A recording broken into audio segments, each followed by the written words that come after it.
So, ngayon, ito yung values ng mga tangent. No? Yung may square root of 3 over 3, square root of 3 over 2, ipa-plus mo sa 1, i-multiply mo sa 1, yung mga ganyan. So, ito yung usually nasa denominator. Kasi, tasolve na natin yung sa numerator, ito yun. Ito yun, di ba? Yung nasa numerator, ayan. Ito, yung nasa denominator.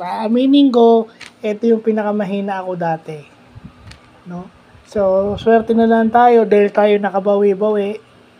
At sa tulong ng ating teacher na si Mrs. Angelina Buenaventura, nakaraos tayo. Kaya natin babalikan dahil isa ito sa aking mga weak spot.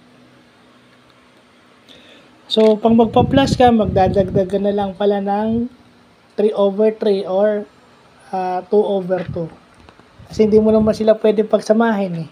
Yung radical at saka whole number, hindi mo pwede pagsamahin. So, pagtatabihin mo na lang sila. Separated by plus or minus sign. Since addition yun, plus. Kung minus, minus. Diba? Separated by plus sign and addition sign. Depende kung ano yung hinihingi. Kasi since gumagamit tayo ng tangent addition formula, ito yung sa denominator usually. No? Kailangan himayin natin kung paano natin siya solve. So, yun lang po.